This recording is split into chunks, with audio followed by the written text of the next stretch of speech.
Welcome to Experience Junkies. On this show, I spotlight meeting and event professionals, global travelers, jet setters, and more to relive the moments we never want to forget. More importantly, we'll attempt as best we can to transport listeners to transformational points in our lives, sharing our observations and emotions behind these stories. By diving into the indelible impact these experiences have had on us, we decode small takeaways about how to be better humans than we were yesterday. Hey, Experience Junkies! On today's episode, I chat with Paige McClanahan. Paige is a travel journalist. She's also a contributing writer to the New York Times.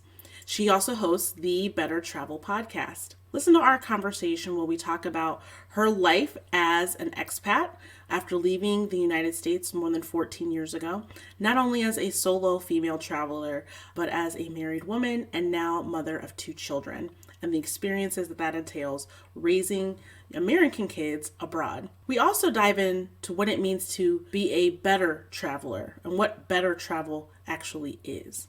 So sit back, relax, enjoy this conversation with myself and Paige McClanahan of the Better Travel podcast. Welcome back to another episode of the Experience Junkies podcast.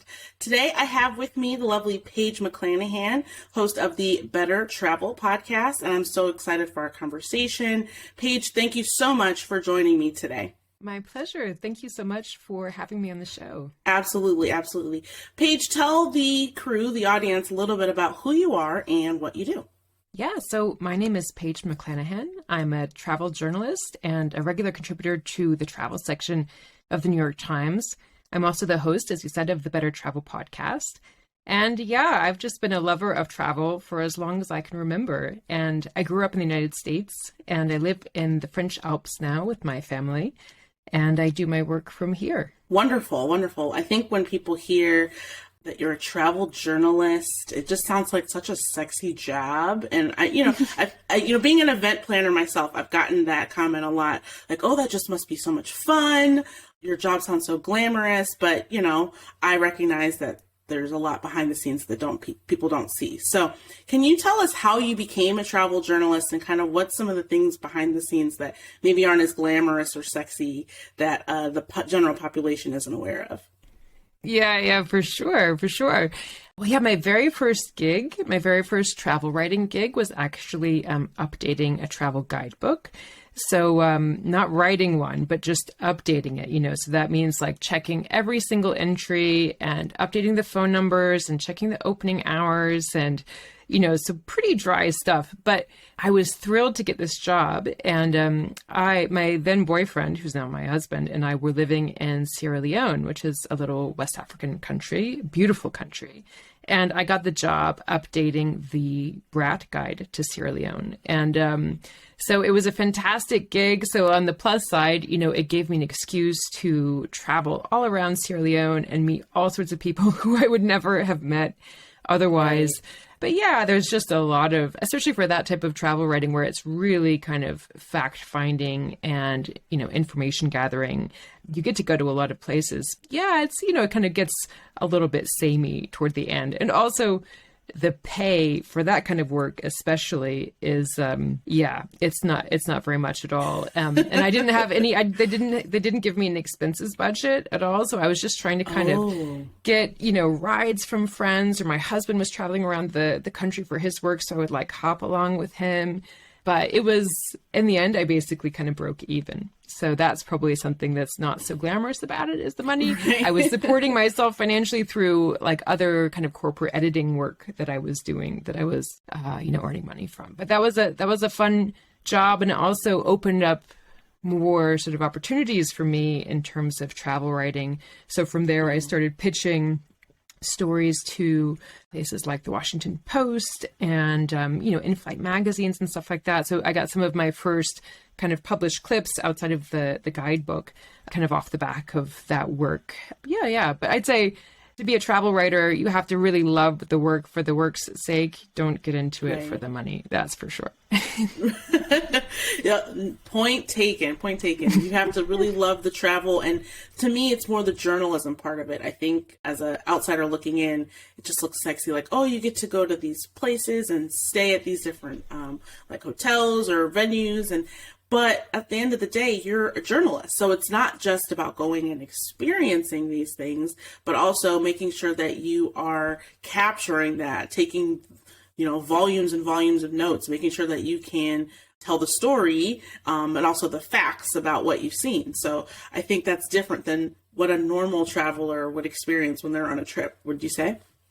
Yeah, absolutely. I mean, that makes me think of last August, I had the chance to travel to Barcelona to write a story for the New York Times. And that was looking at, that was more or less of a sort of a traditional travel writing and more sort of reporting on some of the impacts of the travel and tourism industry. So I was looking at sort of, the city's relationship with Airbnb, which, has had its ups and downs. But I was in the city for maybe 4 days or something. And, I got to see a lot of stuff, but it was mainly I'm going to meetings with people, I'm kind of walking around with people, I'm trying to track down people.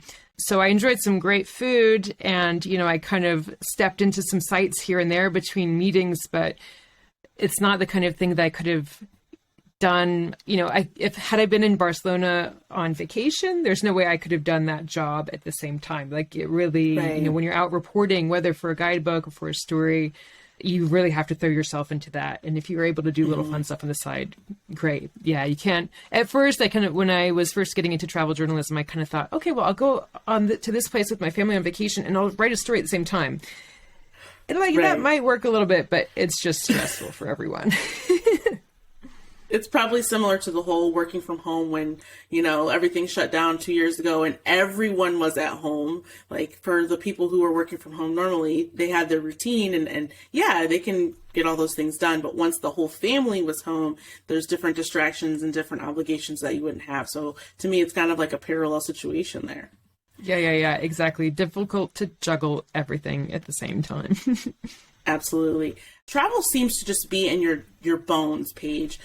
As you mentioned, you left the U.S., quite a while ago, about 14 years ago, and you've lived in 5 different countries since then. So tell us about your early adulthood, because that's pretty young to, flee the U.S. and what prompted that expat lifestyle. Yeah, it's funny. I grew up in Chapel Hill, North Carolina, in a very sort of steady, I kind of graduated from high school with the same kids I went to ballet class with when I was 3, very sort of steady, stable environment. My parents still live, in my childhood home. But I just kind of always felt like the world, I guess I just always felt like I was going to live out in the world somewhere. It was just really kind of deep within me, and took a few trips with my family as a kid. But then when I went off on my own, I just was determined to move overseas, and I didn't know how I was going to do it. For a while I thought about joining the Peace Corps, but I ended up I did a master's degree and at Duke University actually, and I did a summer internship in Geneva through that master's program, and that was my first, I had studied abroad and stuff, but that was really the first step toward my moving overseas permanently. I ended up getting a job at the place where I interned that summer. So after I finished graduate school, age 26, I moved to Geneva, and I got a job as an editor at a think tank there. So that was my first step overseas, and that was in 2008. I was 26 years old, and sorry, Mom, Dad, I haven't lived in the United States since then. From there, and I met my husband in Geneva, and from there we just kind of, and he's British and also has this sort of wanderlust that I do. And from Geneva, we moved to West Africa, to Sierra Leone, as I was describing. And then we moved to the UK, which is where he was, which is where he's from. And we were there for about 2 years. From there, we moved to Nairobi, Kenya, where we lived for about 4 years. And then from there, we moved to here in the French Alps, where we've been living for almost 4 years now, too. So lots of moving around. But I don't know. We both just really have itchy feet. We're starting to change now, though, because we have 2 children. Our daughters are now 5.5 and 8 years old. And we've been here, as I said, for almost 4 years. We really want to give them a steady place to grow up, which is what we both grew up with. So, we're hoping to stay here in France and put down some roots. So it feels like I had a period of lots of wandering, but it's kind of now coming to an end, at least for a little while. We'll see what happens when, when we're empty nesters. Exactly. There's always that time when they flee the coop, and then, then you guys can have that freedom to kind of jump about. I love that you kind of mentioned as the kids came into play, how that change the dynamic of, the wanderlust, if you will? Because I was going to ask you about that. Seems like you are teaching them young about exploring the world, but, how do you view traveling and like the expat lifestyle differently through the lens of parenthood? Oh, wow. That's such a great question. And I could answer that one. I could spend an hour answering that one. But, it does, I think it offers tremendous opportunities and also some challenges that we're still learning about, that we're still exploring. I mean, our daughters have American passports and they have British passports. Wow. They're growing up in France. One of them was born in the UK. The other one was born in Kenya. So the little one who was born in Kenya, she's very confused as to why she's not Kenyan. Like, why doesn't she have a Kenyan passport? Whereas her sister, who was born in the UK, has a British passport. Like, why doesn't she, Exactly. So they have American passports and British passports, but they don't really know what it means to be American or British. I mean, they're French children. Like when they do Eeny, Meeny, Miny, Mo, they do the French version. They're learning French sort of hand clapping things. They're really French kids growing up in a French school. So in that sense, I really feel like an immigrant parent. Like I'm kind of struggling to, Absolutely. I don't exactly understand what they're doing at school. My French is good, but not perfect. And I don't know the kind of cultural references. Yeah, I don't know. Lots of opportunities, but also some challenges that I hope to sort of be able to help them navigate as they grow up and then go off to find their own place in the world. But I will add just briefly, we're hoping to stay long enough in France to apply for French nationality.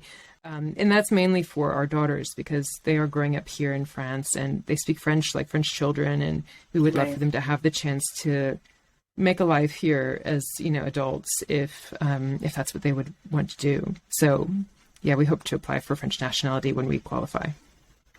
So essentially your household is kind of like a tri-cultural household. You've got the US, you've got the UK, and then you're all located in France. And like, that's kind of like the base culture that your kids really understand. So talk about a mind meld of of different backgrounds. How do you kind of make sure to instill, reinforce, if you will, or introduce them to like your American customs, your husband's UK customs, and connection with the family that do still live abroad?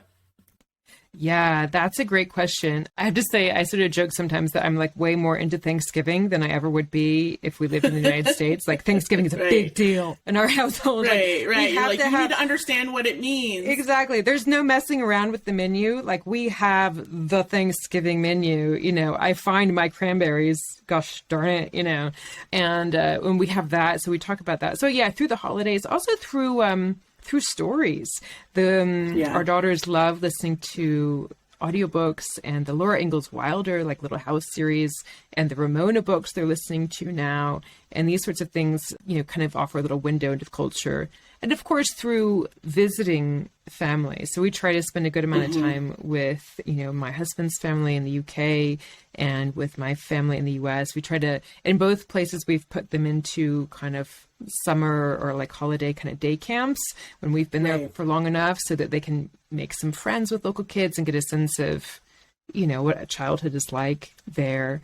So that, hopefully by the time it comes for them to make their own choices about where they want to live in the world or study, they'll have at least a good impression of what these kind of different cultures are like, because they, even like US, UK, very similar in a lot of ways, but very different in a lot of ways too. Yes, exactly. Hello, Experience Junkies. Thanks for listening to the show. If you are in need of a show host, an event MC, a panel moderator, or speaker, feel free to contact me at deanna@deannacamille.com for more information. I would love to come to your show, your event, or your experience and help set the tone with the emotions and objectives your organization has for your guests. Reach out today for more information on how you can bring the Experience Junkies vibe to your next engagement. Your family being located in Europe, you've got a unique privilege in that international travel is much easier than if you were on a different continent. So what does that look like for you, your husband, your children in terms of your normal holidays and vacations, whether that's pre-pandemic or during pandemic? How does that look like for you guys? Well, yeah, it's so funny because we live We live about an hour's drive from the border with Switzerland. So, we can have a day trip to another country, right? Because we go into Geneva to like have lunch with friends or something, and which is definitely not the way I grew up. An hour drive from Raleigh would have, the Chapel Hill area was essentially, you still wouldn't even make it to Charlotte. You couldn't even get to Virginia, it's like, so, but we really try to make the most of it. And now that our kids are old enough to kind of enjoy exploring. So they have, and it's great with the French kind of school schedule. They get 2-week breaks. Basically, they have 4 2-week breaks during every school year. During the 2-week break they have in sort of late October, early November, this past year we went to Paris. We took the train up to Paris, which is like, 3.5 hours on the train for us, and had a wonderful break there where they get to see sort of their capital city, which they had never been to before. And then, we go to Switzerland to, visit friends and to go hiking or skiing, can just drive there. And then, over our most recent break, which they have a 2-week break in February, we went to Florence, which for us is about a 7-hour drive from home. So pretty doable. And we were down there for exactly a week. So it was fun. Wonderful, wonderful. So what were the highlights of going to Florence, as a family of 4? Oh, yeah, it was wonderful. And I hadn't been to Florence since I was 18 years old. And my friend Janice and I did this kind of like month-long Eurail trip. And I think we had like 2 nights in Florence or something. Like I have a vague sort of sleep-deprived memory of it. But so, I was super excited to go back. And I thought, what, better time to go to Florence, this really, an area that's known for being really touristy, than in mid-February when probably there aren't going to be too many crowds. And actually, it was really nice. So, some highlights of our trip there. Well, we found this beautiful little house to stay in, and we found it through a service or a platform called Airbnb, which is really cool. It's a lot like Airbnb. They have except it's a cooperative model, and they have a really strong focus on sort of community building and stuff. And we had just a beautiful, like, centuries-old house with a little garden that we were staying in. And the hosts reminded me of, like, Italian versions of my parents. So that was definitely a highlight, the place where we were staying. Nice. We tried to keep the museums at a sort of a reasonable level for the children. For 2 children. Exactly. But there was some complaining, of course, but they were just absolutely gobsmacked by the painting of the Birth of Venus, the Botticelli painting, which is in the Uffizi Gallery. We kind of were walking around this gallery and the girls were sort of like, okay, a little bit interested, a little bit complaining, like, oh. Right. And then we walked into this room with this beautiful painting illuminating this whole wall, with this kind of gorgeous woman in the middle of the ocean, and our daughters just like stood there with their like jaws open, and they loved that. And then we kind of started this whole conversation about mythology and who she was, and I'm like Googling frantically to be able to answer their questions. Thank God for Wi-Fi. Yeah, no kidding. But that's really like led to other conversations about mythology and Venus and who she was. And we bought a little like Birth of Venus puzzle in the shop, and we've been doing it at home since we got back. So seeing that piece of art really capture their imagination, that was really a highlight for me. And one that I was, like maybe I had sort of, part of me had hoped that would happen, but I wasn't sort of allowing myself to have that expectation, shall we say. And then one final thing, maybe we had one day out in this little village called Fiesole, which is about 30 or 40 minute drive outside of Florence. And there's some beautiful ruins there, kind of, ancient Etruscan ruins that you can sort of just run around and explore. There's an old, amphitheater that you can explore. And we found that fascinating and just such a cool way to show the kids this aspect of history in this landscape that was like totally interactive, and they can sort of run around and imagine where the baths were and where the temple was. Right. And so that was really cool too. Fiesole is a beautiful area up in the hills, kind of above Florence. Cool. It's nice that not only did you have that experience in the museum with the kids, them really appreciating this historical piece of art, but you've been able to kind of prolong that experience by, getting some toys that kind of reference that piece of art, reading books, and diving more into almost making it like a learning experience for them as well. So, can you talk about other opportunities you've had traveling with either your children or just you and your spouse that, you had that one experience on site, but you were able to kind of prolong the enjoyment via, activities after the fact? Ooh, oh yeah, interesting. Let me think about that. Well, it makes me think of our trip to Paris in October, where again, we had sort of like or I was trying to keep my expectations sort of in check. But somebody had told us that the Pompidou Center, which is like this modern art kind of gallery and center, had some good stuff for kids.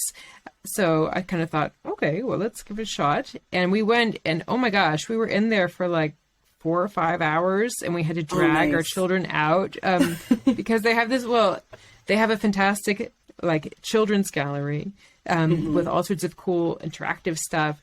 And we were there for this Georgia O'Keeffe exhibition that was running at the end of last year. And then we were just wandering around the kind of general, permanent exhibition of modern art. I don't know, I just kind of had a thought in the gift shop earlier, and I bought our girls a notepad each and a piece of paper. And our younger daughter ended up sitting in front of a painting by Matisse for like 20 minutes on these little stools that you can have, and just kind of copying it out in her notebook, as a painting of like a girl, sitting at a table. And so basically that really got her interested in trying to copy art in her notebook. So since we have come home, this is something that she's like it's just like occurred to her that one can do. You can like look at a beautiful painting and then kind of make your own version of it. So yeah, I think that's the way that, I've seen my children sort of interact with artwork and bring parts of it home with us after the visit. But yeah, we also went to Disneyland Paris and got them enormous cotton candies and stuff. So it wasn't all like art. They talk about the Disneyland Paris. They talk about Disneyland Paris more than they talk about the Pompidou Center. But I'm gonna hold on to what I can. Hey, the memories are for you just as much as they are for the children. And you just reminded me, I was as I mentioned, we talked before starting recording, my kids live in Spain currently with their dad, and I visited them over the Christmas break. And my 9-year-old, it was kind of hilarious. She had this little notebook that she was taking with her everywhere. And then, we'd be doing something, sightseeing at some site, and she'd be sitting there just, scribbling in her notebook. And then finally, like on the last day of the trip, we're like, okay, Rachel, let us see this notebook. And it was just so funny the way she was transcribing essentially like our trip and different places we would stop, and like not just what happened, but like her thoughts about it, and like, well, I'm really enjoying it because X, Y, and Z. And so it was kind of amazing to see, not just like watch her enjoy these different things, but then how she's processing it in the moment. And, after the fact, that's like a memento that she can go back and look at. Oh yeah, when we went to, I can't remember what it was called, but we were in the outskirts of like Malaga area of Spain. Mm-hmm. So, when we went to that site, this is what I was thinking, and this is what we saw. And, that coupled with the photos and everything, it's just amazing how their little brains process it and take in that culture and that experience alongside, how we process it. And it kind of leads me to my next question, because you host a podcast called Better Travel. And I feel like you kind of started talking about that when you mentioned the Fair B&B in terms of it being a cooperative. But how do you try and travel and be conscious of the impact that you're leaving, but still see the world and consume as a tourist? Yeah. Oh man, that's the $1 million question right there. Right. But yeah, no, the podcast, it really came out of, well, let me start by saying, so here, since we moved to France, we live in a really touristy area here. Like the economy of the area where we live is, almost completely based on tourism. A lot of skiers are in town right now. Our village is really full of people coming on ski vacations. And in the summer, we get lots of hikers and stuff. So when we moved here, that just really gave me a different perspective on tourism. Basically all of our neighbors, all the other parents at our kids' school, they all, they're ski instructors. They run crepe shops. They run restaurants. They run shuttle services to and from Geneva Airport. really we're in a tourism economy here. So I really see the value, the enormous value of tourism, both from an individual perspective, like me. Oh my gosh, I can't begin to say how much my life has been enriched by travel and by tourism. And then I look at our community here, and it really is making life possible in this place that, 100 years ago, this was 100% agriculture, right? Well, they had some like stone masonry and stuff, but basically this village was really on the decline in terms of population before the tourism industry kind of started to ramp up in the kind of 50s and 60s. Yeah, I'll just start by saying I really see the tremendous value of tourism. But then, of course, like through my reporting, I've also, encountered a lot of the more negative impacts of tourism. And I think it's just, I find these kind of questions just really fascinating. And I think that in terms of trying to navigate them, understanding them and understanding what's at play is really the first step. And so I come at these sort of issues really from a point of genuine curiosity and genuine desire to understand so that I can, make the most informed decisions. So for the podcast, for my reporting for the New York Times, mainly, I was just having so many fascinating conversations with academics or with business leaders or with people who were kind of just teaching me so much about these topics. And of course, when you write a story, that fantastic interview that went on for an hour is going to get like this much space in the text, right? And two sentences in a paragraph. Yeah, if that. For a lot of, for that Barcelona story, I probably interviewed 24 people, and maybe 6 of them made it into the article or something. It's like, so I was just like, I thought that it would be really interesting and really useful for listeners to kind of have access to these conversations. I felt so privileged as a journalist. I get to call people up and ask them interesting questions. So I just kind of thought this would be a nice way to share, these conversations with the world, with people who are interested. And, and I think that, coming back from the pandemic, we're all really realizing the value of travel, and maybe we took it for granted before. And I think there's a real desire among people to, be more thoughtful in their travel and more sort of explicit in their travel choices. And so I think there's kind of an appetite for this among the general public, among travelers as well. So that's kind of where I'm coming from. How would you define what better travel means to you, from the standpoint of keeping in mind the economic impact that travel has, but also sustainability, and even, as yourself living in a touristy town, having respect for the local inhabitants and the people who are native to that area? How would you define better travel in that sense? Ooh, that's a great question. Yeah, I think better travel, in a really general sense, it's travel that maximizes the positive impacts and minimizes the negative impacts, right? And that can mean, and I didn't say sort of eliminates the negative impacts, right? Because that's never possible. But, I didn't call it the best or the perfect travel podcast, like better travel podcast, right? Like, let's all try to be a little bit better, maximizing the positive, minimizing the negative. And I think as travelers, one really critical step that we can all take, and it's not just sort of, it's more of a mindset shift than anything else, is just to imagine yourself as a house guest in someone else's home, and being aware of that. I've told this story before where, we live at the end of this, in a really rural spot where we are right here, and there are like cross-country ski trails just across the way there. And this time of year, our road gets quite full of people parking there to go use the cross-country ski trails and stuff. And I've seen multiple times people just like parking there and just at the edge of our yard, going to the bathroom right there.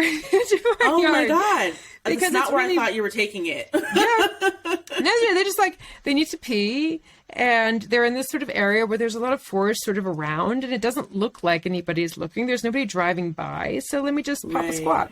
And I'm just sitting here, like, I'll be sitting, like, washing the dishes, looking out at the view across the way. And, like, all of a sudden I see this woman's naked behind, literally at the edge of our yard. And it's just like, oh my God. Goodness.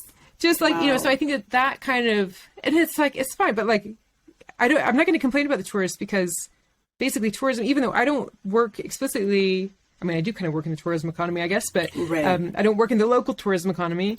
But it supports our lifestyle here because, it means there's a supermarket and there's like a little movie theater, and there are restaurants that we like to go to, right? So I really value the tourists who come here. I would love for the tourists who come here, and I would love for myself when I go other places as a tourist, to remember that I'm in somebody else's home and to act accordingly. So, when you're a house guest, you you don't leave your towel on the bathroom floor, and you offer to help with the dishes, and you say, thank you so much for a lovely dinner and everything. Just kind of have that sort of approach when you're traveling, and keep an open mind and try to make genuine human connections with the people in the place where you're going. Yeah, I think it's about lots of different things, but that's a good place to start, maybe. Oh, I like that. Just thinking of everyone as your global neighbors and treating them accordingly. Well, this has been a great conversation. I'm so happy to have you, Paige. But there's one question I ask all of my guests. If you had to pick a song to convey, whether it's your life as a kind of expat, as your adult life, or some travels with your family, your time as a travel journalist, if you had to pick a song to convey that, what would it be and why? Oh, thank you so much for this question. It's not one that I'd thought of before, but I loved having this prompt to think about this. And I'm going to 100% date myself as somebody who was a teenager in the late 90s by saying, I love the song, the Tom Petty song, Wildflowers. I don't know if you know this, but we're from the same era, so I'm familiar with it, but I can't hear it in my head. Yeah. It's kind of, you belong among the wildflowers. You belong somewhere. You feel free. Gosh, I'm not going to be able to kind of quote it at length here, but essentially it's about saying, kind of go off into the world, explore the world, have adventures, find a sort of a life partner to go along with you. And then kind of you belong in that home by and by. It says sort of toward the end, at some point you kind of settle down. And yeah, I just think it's a really beautiful song about kind of following your heart and being open to new things and being open to finding yourself in different places in the world, finding a sort of a life partner and then settling down. And I think that does, maybe reflect some of the progress of my life so far. It's also just a lovely song. It always kind of makes me cry. Sounds like a wanderlust anthem, essentially. There you go. Yeah. Well, it's been great having you, Paige. Thank you so much for joining. Before we sign off, please tell everyone where they can find you on the interwebs. Yeah. Okay. Well, thank you so much. I would encourage you to head over to bettertravelpodcast.com, where you can find out about the podcast and listen to some of our episodes and sign up for our newsletter. Then I also have a website, paigemcclanahan.com, where I collect some of my journalism and stuff. And from those two websites, you can find links to social media, Instagram for the podcast and stuff. But bettertravelpodcast.com is probably the best place to start. Well, thank you so much. We'll have all that in the show notes for listeners to check you out. And thank you so much, Paige, for being here. I hope everyone can take a little bit of the better travel mindset with them after this conversation. Oh, well, thank you so much for having me. It's been a wonderful conversation. Thank you for listening to another episode of the Experience Junkies podcast. If you enjoyed this episode, please leave us a review on Apple or Spotify so that other listeners can find the show. Be sure to join our Discord channel. This is a great place for you to give feedback, talk with me, talk with our guests and other listeners, and share your Experience Junkie tales. Thank you for listening. Have a great rest of your day.